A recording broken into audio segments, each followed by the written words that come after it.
हर हर महादेव। आपका मेरे चैनल धार्मिक भक्ति म्यूजिक में बहुत बहुत स्वागत है।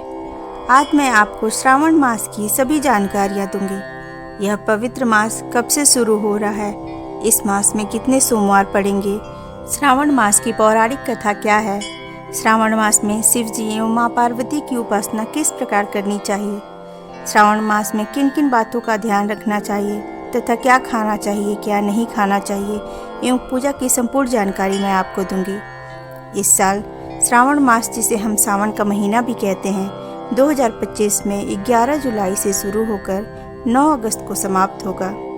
इस बार सावन में कुल 4 सोमवार पड़ेंगे।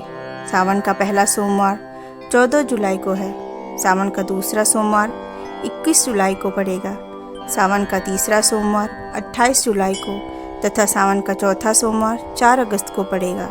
सावन में शिव जी की व्रत एवं पूजा से विशेष फल मिलता है। हिंदू कैलेंडर के अनुसार अभी आषाढ़ माह चल रहा है और जून का महीना है। इसके बाद जुलाई में श्रावण मास शुरू हो जाएगा। सावन का महीना भगवान शंकर जी को बहुत प्रिय है। इस महीने में शिव भक्त भगवान शंकर जी की पूजा आराधना करते हैं एवं उनकी भक्ति में लीन रहते हैं। सावन में सोमवार के दिन भगवान शिव जी की पूजा आराधना के लिए सबसे शुभ एवं उत्तम दिन माना गया है। श्रावण में शिव जी एवं माँ पार्वती का व्रत एवं पूजा करने से सुख शांति संपन्नता आती है। शादीशुदा जिंदगी खुशहाल बनी रहती है। कुंवारी कन्याएं यदि सावन के सोमवार का व्रत रखें तो उन्हें मनचाहा वर मिलता है। शिव पुराण के अनुसार सावन सोमवार का व्रत करने से किस्मत चमकती है और भगवान शिव की कृपा बनी रहती है। सुख समृद्धि और खुशहाल जीवन के लिए भी यह व्रत रखते हैं। सावन में शिव जी की पूजा करने से ग्रहों के सारे दोष दूर होते हैं और ग्रहों के अच्छे फल मिलते हैं। जो लोग हर दिन पूजा नहीं कर पाते, उन्हें सावन के सोमवार को जरूर पूजा एवं व्रत करनी चाहिए। श्रावण माह का पौराणिक महत्व एवं कथा। पुराणों के अनुसार देवताओं और असुरों के बीच हुए समुद्र मंथन में अनेक रत्न और अमूल्य वस्तुएं निकली। इसी मंथन में हलाहल नामक भयंकर विष भी निकला, जिससे संपूर्ण सृष्टि के नाश का भय उत्पन्न हो गया। तब सभी देवता भगवान शिव के पास पहुँचे और उनसे रक्षा की प्रार्थना की। शिव जी ने करुणा करके वह विष अपने कंठ में धारण कर लिया। यह विष अत्यंत तीव्र था, जिसे पीने के बाद शिव जी का कंठ नीला पड़ गया और वे नीलकंठ कहलाए। यह घटना सावन महीने में ही घटित हुई थी, इसलिए सावन में भगवान शिव को जल, बेलपत्र और शीतल पदार्थ अर्पित करने की परंपरा है, ताकि विष की ज्वाला को शांत किया जा सके। सावन का महीना देवी पार्वती की शिव प्राप्ति के लिए तपस्या से भी जुड़ा हुआ है। देवी पार्वती ने 100 जन्मों तक भगवान शिव को पाने के लिए कठिन तप किया। अंततः शिव जी ने प्रसन्न होकर उन्हें पत्नी के रूप में स्वीकार किया। इस कारण सावन को वैवाहिक सौभाग्य और शिव पार्वती की अटल प्रेम की प्रतीक के रूप में भी देखा जाता है। स्त्रियां विशेषकर सावन के सोमवार को व्रत करती हैं, ताकि उन्हें शिव जैसा वर या अपने पति का लंबा जीवन प्राप्त हो। सावन महीने में कावड़ यात्रा की परंपरा भी बहुत प्राचीन है। कावड़िए यानी भगवान शिव के भक्त गंगा जल लाकर शिवलिंग पर चढ़ाते हैं। यह यात्रा अक्सर हरिद्वार, गंगोत्री, गौमुख आदि पवित्र स्थलों से शुरू होती है और पैदल चलकर लोग अपने क्षेत्र के प्रमुख शिवालयों तक पहुंचते हैं। इसे कावड़ यात्रा कहा जाता है और यह भक्ति, साहस और तपस्या का प्रतीक है। श्रावण मास में भगवान शिव का रुद्राभिषेक करना अत्यंत शुभ और फलदायक माना जाता है। भक्तजन दूध, दही, घी, शहद, गंगा जल, बेलपत्र, धतूरा, भस्म आदि से भगवान शिव का अभिषेक करते हैं। यह न केवल पापों का नाश करता है, बल्कि सुख समृद्धि, स्वास्थ्य और मोक्ष की प्राप्ति भी कराता है।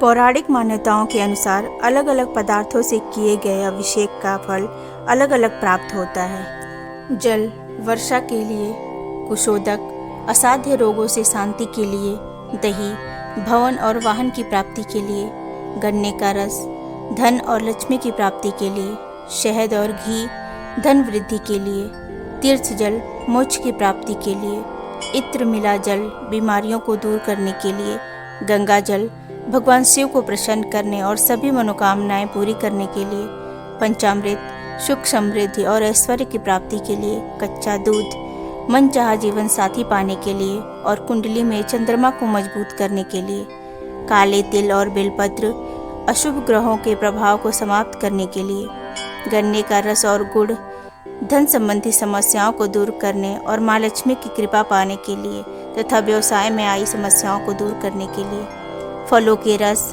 अखंड धन की प्राप्ति के लिए सावन के महीने में भगवान शिव का अभिषेक करना बहुत शुभ माना जाता है और इससे भक्तों की सभी मनोकामनाएं पूरी होती हैं। सावन महीने की व्रत एवं पूजा विधि। प्रातःकाल उठें, गंगा जल मिले जल से स्नान करें, स्वच्छ वस्त्र धारण करें और पूजा स्थान को साफ करें। भगवान शिव, माता पार्वती, गणेश जी, कार्तिकेय जी एवं नंदी जी की मूर्तियाँ या चित्र स्थापित करें। धूप, दीप, नैवेद्य आदि से पूजन प्रारंभ करें। शिवलिंग की अभिषेक करें। सबसे पहले ओम नमः शिवाय मंत्र का जाप करते हुए शिवलिंग पर गंगा जल अर्पित करें। फिर दूध, दही, शहद, घी और शक्कर से पंचामृत बनाकर अभिषेक करें। पुनः गंगा जल से स्नान कराकर बेलपत्र, आक, धतूरा, चंदन, फल और फूल अर्पित करें। बेलपत्र 3 पत्तों वाले हों और साफ सुथरे हों। व्रत में फलाहार रहें या एक समय का भोजन करें। सावन सोमवार का व्रत कथा का पाठ करें और आरती करें। सावन सोमवार व्रत कथा। एक समय की बात है, एक निर्धन ब्राह्मण दंपति था। वे शिव भक्त थे पर संतानहीनता के कारण दुखी थे। उन्होंने एक साधु के कहने पर सावन महीने के प्रत्येक सोमवार को व्रत रखा और मंदिर में भगवान शिव का पूजन किया। उन्होंने पूरी श्रद्धा से बेलपत्र, गंगा जल, फल, फूल से शिव का अभिषेक किया। व्रत को नियम से निष्ठा से निभाया। अंततः सावन के अंतिम सोमवार को भगवान शिव ने प्रसन्न होकर दर्शन दिए और उन्हें पुत्र रत्न का आशीर्वाद दिया। कुछ समय पश्चात उन्हें एक सुंदर तेजस्वी पुत्र की प्राप्ति हुई, जो बड़ा होकर विद्वान और धर्मपरायण बना। यह कथा यह दर्शाती है कि सावन सोमवार का व्रत भगवान शिव को अत्यंत प्रिय है और इससे भक्तों की मनोकामना पूर्ण होती है। सावन के अन्य व्रत और विशेष दिन होते हैं, जैसे हरियाली तीज। यह पर्व स्त्रियां द्वारा सावन शुक्ल तृतीया को मनाया जाता है। झूले, मेहंदी, गीत, संगीत और व्रत से यह पर्व सुशोभित होता है। यह देवी पार्वती और शिव जी के मिलन को स्मृति में मनाया जाता है। नाग पंचमी।